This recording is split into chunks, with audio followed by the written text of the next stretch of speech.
Selamat sore bagi mahasiswa yang menyimak video ini. Semoga seluruhnya senantiasa dalam keadaan sehat. Kita berjumpa kembali di video ini untuk mengulas mengenai chapter berikutnya pada mata kuliah kita.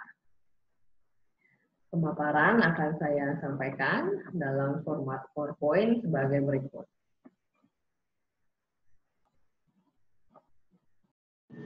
Tahapan yang ketiga adalah mendesain komunikasi. Poin pertama dalam bahasan ini adalah message strategi atau strategi pemilihan pesan. Jadi dalam menentukan strategi pemilihan pesan, manajemen mencari suatu daya tarik, tema, atau ide yang dapat menggambarkan positioning dari suatu merek, dari produk yang mereka miliki. Pembeli mengharapkan salah satu dari 4 tipe reward dari suatu produk. Yang pertama adalah reward dalam bentuk rasional. Ini umumnya digunakan, tema pesan rasional umumnya digunakan untuk produk-produk kesehatan, obat, dan sebagainya. Kemudian tema pesan sensori umum digunakan untuk produk-produk makanan seperti yang saya contohkan sebelumnya. Kemudian tema pesan bersifat sosial, contohnya adalah iklan restoran atau mall dan sebagainya. Kemudian tema ego satisfaction atau pemuasan ego umumnya adalah tema yang digunakan oleh produk-produk luxury. Poin berikutnya adalah strategi kreatif. Strategi kreatif adalah cara pemasar untuk menerjemahkan pesan mereka menjadi suatu komunikasi yang spesifik. Jadi kita dapat mengklasifikasikan strategi kreatif ini menjadi dua, yaitu informational dan transformational appeals. Kita bahas yang pertama, yaitu daya tarik informasional. Jadi daya tarik informasional ini mengelaborasikan atau menekankan pada atribut produk atau manfaat produk. Contohnya dalam iklan adalah seperti solusi dari satu permasalahan. Contohnya adalah bagaimana iklan suatu obat sakit kepala ini digambarkan memberikan solusi terhadap sakit kepala yang sangat kuat. Kemudian berikutnya adalah contoh lain adalah product demonstration ads atau iklan yang mendemonstrasikan produk. Contohnya adalah iklan produk waterproof yang digambarkan dapat bertahan pada cuaca-cuaca ekstrim yaitu hujan, salju maupun panas. Kemudian ada juga iklan membandingkan antar kedua produk. Kemudian berikutnya adalah testimonial dari individu ataupun dari celebrity endorsers untuk menyampaikan manfaat atau atribut-atribut dari produk. Jadi informational appeals ini atau daya tarik informasional ini mengasumsikan bahwa konsumen itu memproses komunikasi secara sepenuhnya adalah secara rasional. Jadi secara logik dan juga rasional. Pendekatan yang kedua adalah transformational appeal atau daya tarik transformasional. Ini menekankan pada hal-hal yang justru bukan merupakan benefit dari produk tersebut. Jadi di iklan produk ini tidak menekankan pada manfaat produk, tapi hal-hal lain di luar itu. Contohnya adalah iklan dapat menggambarkan orang-orang seperti apa yang menggunakan suatu produk atau merek. Contohnya adalah Volkswagen itu mengiklankan mobilnya itu digunakan oleh orang-orang yang aktif dan anak-anak muda dengan campaign yang populer yaitu Drivers Wanted. Jadi justru di sini di iklan mobil Volkswagen ini tidak ditampilkan apa manfaat dari produk mobil ini. Justru mereka menampilkan image dari penggunanya. Komunikator juga sering menggunakan daya tarik emosional yang positif seperti humor, rasa cinta, rasa bangga, dan juga kesenangan. Hal ini merupakan landasan mengapa banyak iklan-iklan yang menampilkan humor-humor. Jadi tujuannya adalah untuk menciptakan suatu daya tarik emosional sehingga produk tersebut mendapat perhatian.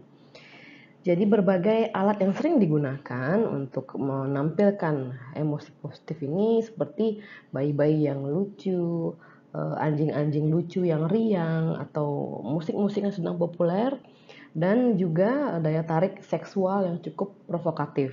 Jadi alat-alat ini sering digunakan untuk menarik perhatian di awal dan kemudian meningkatkan keterlibatan konsumen dengan iklan tersebut. Jadi teknik ini dipandang perlu untuk dapat menembus atau mengcrack lingkungan media yang sangat cluttering dan juga banyak iklan-iklan yang begitu banyak iklan, sehingga dengan menggunakan cara ini iklan perusahaan dapat diperhatikan oleh konsumen. Dan juga cara-cara seperti ini cukup tepat untuk produk-produk yang termasuk dalam kategori low involvement, artinya produk-produk yang dibeli oleh konsumen tanpa melalui tahapan pengambilan keputusan yang kompleks, artinya produk-produk yang harganya tidak terlalu mahal dan juga sifat pembeliannya adalah spontaneous seperti snack dan lain-lain yang setelah kita bahas di materi sebelumnya. Di sisi lain, untuk produk-produk high involvement atau keterlibatan tinggi adalah produk-produk yang cenderung berharga tinggi dan juga sangat penting bagi kehidupan konsumen. Contohnya adalah produk kesehatan, produk pendidikan, dan lainnya yang terkait.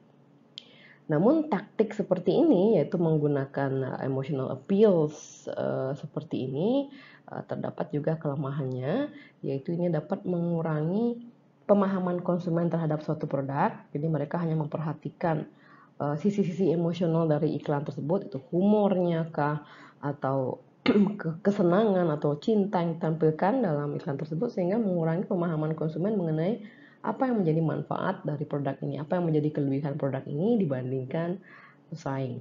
Dan positif emosional pada iklan ini dapat juga menjadi suatu hal yang overshadowing produk tersebut. Poin berikutnya adalah sumber pesan. Pesan yang disampaikan oleh sumber yang menarik, atraktif, atau populer dapat memperoleh perhatian yang lebih tinggi dan memperoleh recall yang lebih tinggi. Recall artinya adalah kemampuan konsumen untuk mengingat suatu nama merek. Jadi ini adalah alasan mengapa pengiklan sering mempergunakan selebriti sebagai bintang iklan mereka atau brand ambassador mereka.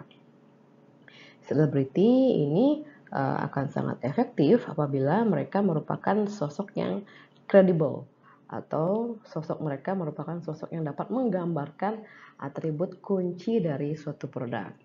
Contohnya adalah bagaimana salah satu bintang iklan merek perawatan rambut di Indonesia, yaitu Pantene, menggunakan Anggun sebagai brand ambassador karena pesona Anggun dengan rambut panjang yang selalu panjang dan selalu tertata cantik dan menawan. Jadi penting juga untuk memastikan bahwa selebriti yang digunakan adalah selebriti yang kredibel sesuai dengan tema produk tersebut. Kredibilitas seorang spokesperson suatu merek atau produk ini sangat penting. Terdapat 3 aspek yang merefleksikan kredibilitas. Yang pertama adalah pengetahuan, yang kedua adalah keterpercayaan, dan yang ketiga adalah likability. Artinya sejauh mana spokesperson ini disukai oleh masyarakat secara umum atau konsumen. Yang pertama, expertise adalah atau pengetahuan adalah pengetahuan yang dimiliki oleh spokesperson sebagai komunikator yang mereka miliki untuk dapat mendukung klaim yang mereka sampaikan berkaitan dengan produk yang mereka iklankan.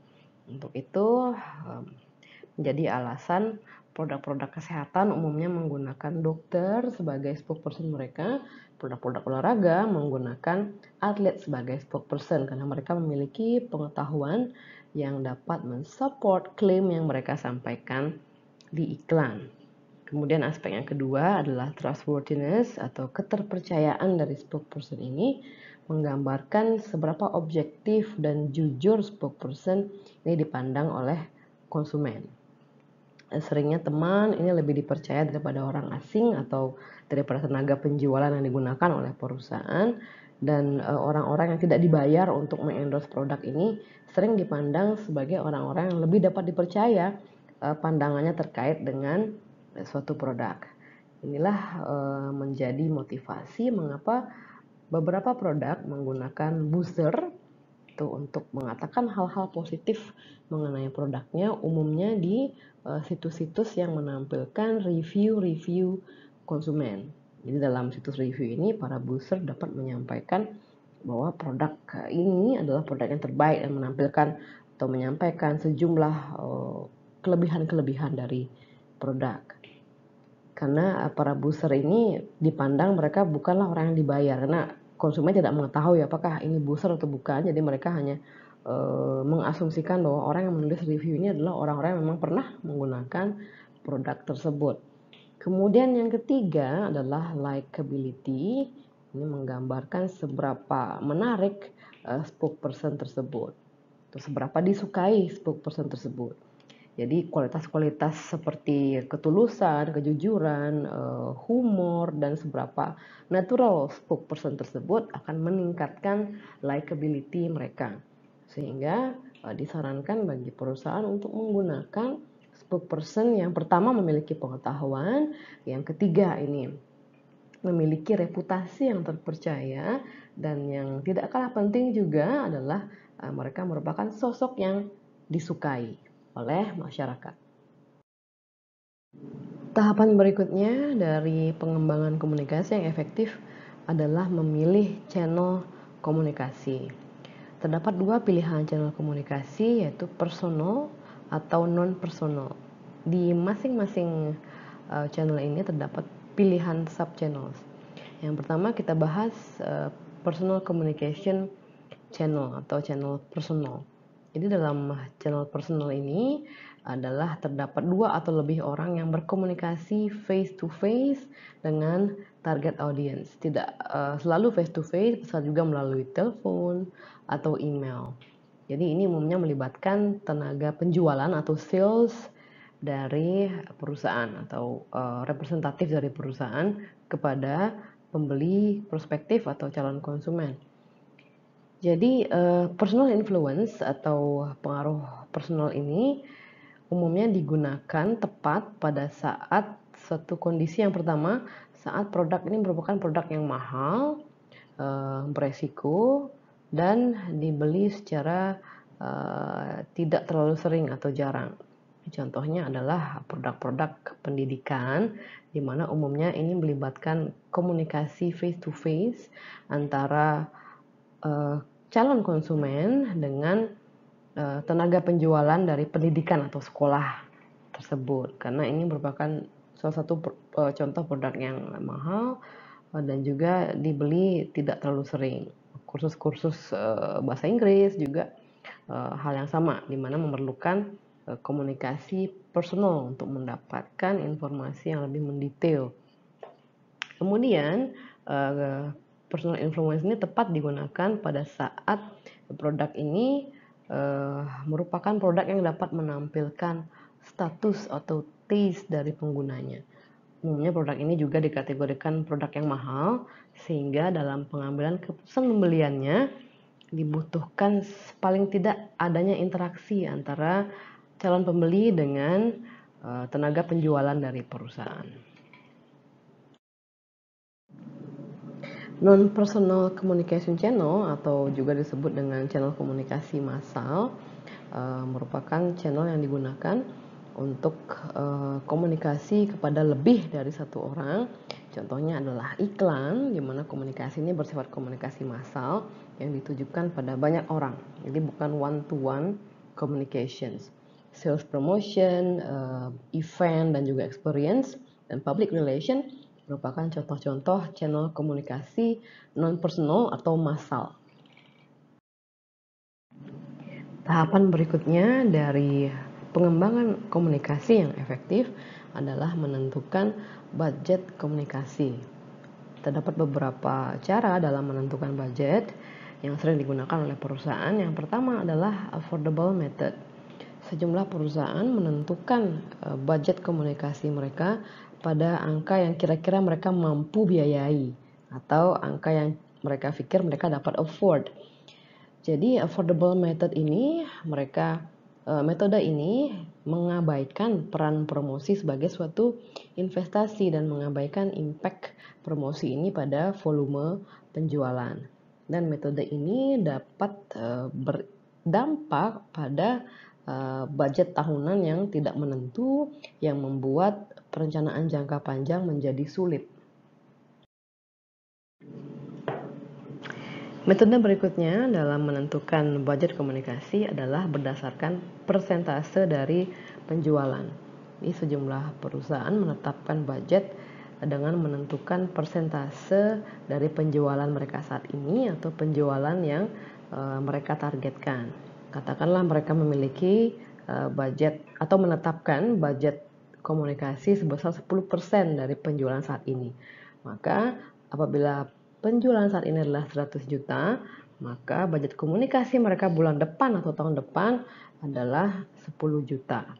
Jadi hal ini, metode ini mengakibatkan budget komunikasi itu ditentukan dari ketersediaan dana dan bukan dari peluang pasar yang ada. Jadi apabila peluang pasar sedang baik, namun mereka tidak memiliki ketersediaan dana atau penjualan sedang rendah, maka mereka akan mengeluarkan budget yang kecil. Hal tersebut justru sangat disayangkan mengingat apabila pada periode tersebut terdapat peluang pasar yang cukup baik atau terjadi peningkatan tren dalam permintaan konsumen pada produk tersebut. Metode berikutnya adalah competitive parity. Jadi sejumlah perusahaan mereka menentukan budget mereka itu dengan cara menyamakan dengan budget yang dikeluarkan oleh kompetitor.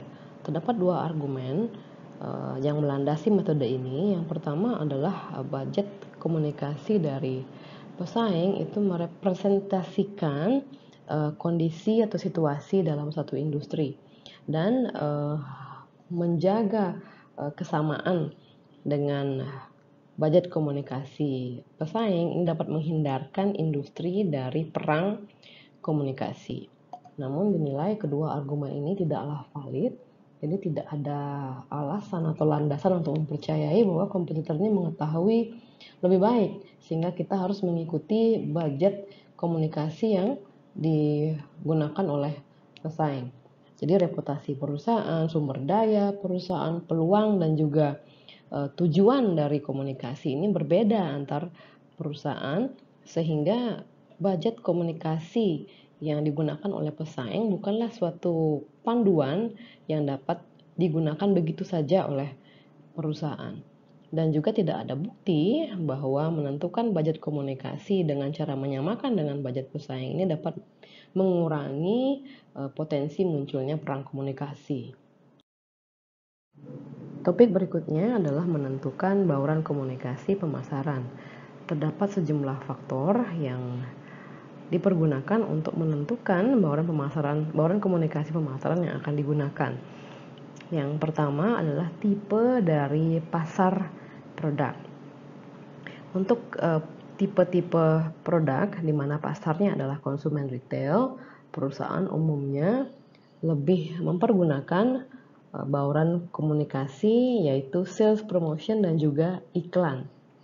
Di sisi lain untuk business marketers atau konsumen yang bersifat bisnis, artinya B2B, business to business, mereka cenderung mempergunakan personal selling, artinya mempergunakan tenaga penjualan. Secara umum, personal selling ini digunakan lebih banyak untuk produk-produk yang kompleks, yang mahal, dan juga beresiko. Faktor yang kedua adalah tahapan keputusan pembelian. Jadi bauran komunikasi ini bervariasi dalam hal efektivitasnya pada tahapan yang berbeda dari keputusan pembelian. Jadi pada tahapan membangun awareness produk, bauran komunikasi yang tepat dipergunakan adalah iklan dan juga publisitas atau public relations. Kemudian untuk meningkatkan pemahaman konsumen, yang paling berpengaruh di sini adalah iklan dan juga personal selling. Kemudian untuk meyakinkan konsumen lebih lanjut, umumnya dipengaruhi dengan lebih kuat oleh personal selling, dan untuk mendorong konsumen kemudian untuk melakukan pembelian, Nah, tahap ini dipengaruhi secara kuat oleh personal selling dan juga promosi penjualan sebagai insentif bagi konsumen untuk melakukan pembelian. Faktor yang ketiga yang melandasi pengambilan keputusan dari bauran komunikasi pemasaran adalah tahapan dari siklus hidup produk.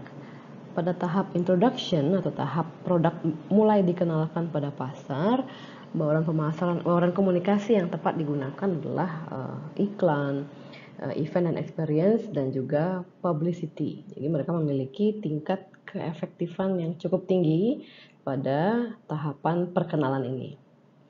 Kemudian bauran komunikasi berikutnya dapat digunakan adalah personal selling untuk meningkatkan coverage distribusi dan juga sales promotion dan direct marketing untuk mendorong konsumen mencoba produk. Kemudian pada tahap pertumbuhan, artinya pertumbuhan permintaan dan pertumbuhan penjualan, demand memiliki momentumnya sendiri. Jadi mix yang tepat di sini adalah dengan memperkuat word of mouth dan juga interaktif marketing. Kemudian pada tahap maturity atau kedewasaan di mana produk ini sudah dimiliki oleh banyak konsumen dan tidak menunjukkan tanda-tanda bahwa akan terjadi pertumbuhan yang signifikan.